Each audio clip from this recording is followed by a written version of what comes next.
Slow. You're watching KREX5 News at 6 p.m. Good evening, and thanks for watching KREX5 News this Saturday evening. I'm Austin Sack, filling in for Lena Takata. KREX5 has been following multiple wildfires in Colorado and Utah, and tonight we begin with an update.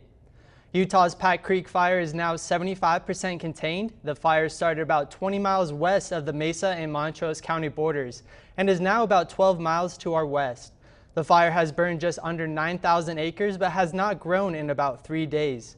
This video shows the fire and smoke in the National Forest area from a late video last week. Some areas of the fire which are still burning are on the mountainside too steep for crews to reach safely.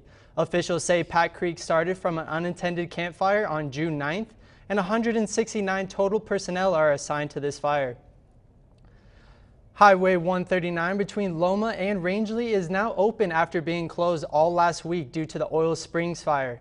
In this photo, you can see the fire conditions along Highway 139 with minimal visibility because of the heavy smoke in the area.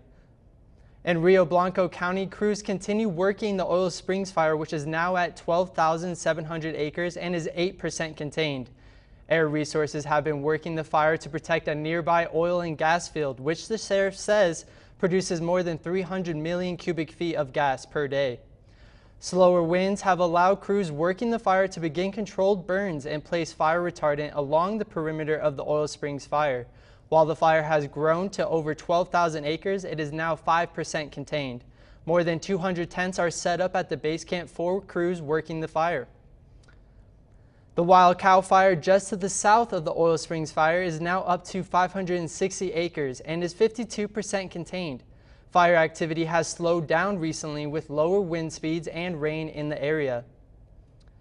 Meanwhile, the Muddy Slide fire in southern Root County quadrupled in size Wednesday night to 4,000 acres, and with minimal growth on Tuesday, it's now 4,150 acres.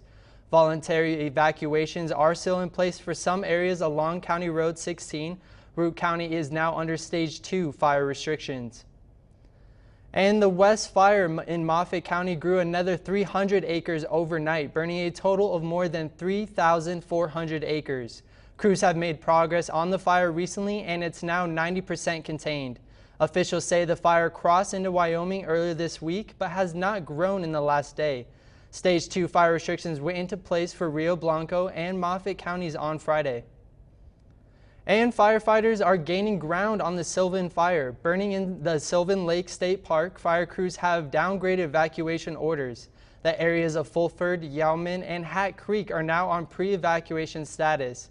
The area of Hardscrabble is still under a mandatory evacuation order.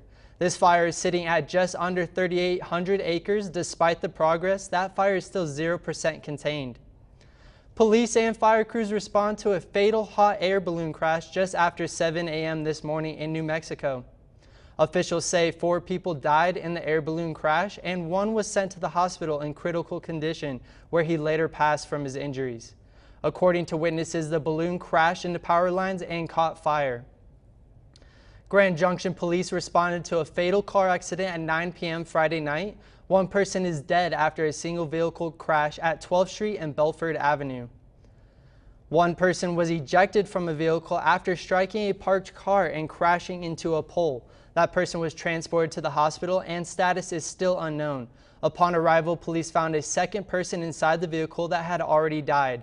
Both directions of 12th Street from North Avenue to Gunnison Avenue was closed, but has since reopened after utility companies inspected the pole and determined its safety. Although the investigation into the circumstances of this crash is in early stages, police officials state speed is considered a likely factor. We have just entered the 100 most deadliest days for teens. Teen drivers see a 21% spike in traffic fatalities during the summer. Distracted driving is the leading cause of traffic fatalities for teen drivers. The National Road Safety Foundation says the summer months are the most dangerous time for teen driving due to driving more, extra time with friends, and cell phones. Colorado is now up 4% from last year's 567 traffic fatalities, with over a dozen of them being teens. They urge parents and teens alike to work together to make this the safest summer yet. We've got to talk to our young people when they get the keys to the car and explain to them about safe driving and say, look, I'm not trying to hassle you. I'm not trying to give you a hard time. I love you. I want you to be safe. An estimated 1,200 young people will die on our roads this summer. Be sure to drive safe. The latest Colorado Comeback cash drawing was announced Friday. Stephanie Sharp is Colorado's newest millionaire. Sharp is a child psychologist and accepted the money remotely from her father's home in Pennsylvania. It's the first time they've seen each other since the pandemic, and her husband is a local nurse at the VA. She says his experience gave her great perspective on how devastating the pandemic was on patients. Seeing so many people on ventilators, it was really a challenging experience, but I think Craig's background as a sergeant in the Army came in handy, being a veteran, just really knowing how to rise up in those situations. The final drawing is next Friday, July 7th. Two women in Grand Junction have a passion to help a cause with a certain household item. Cora Dickey now joins us in the studio to discuss their efforts and what they want to do next.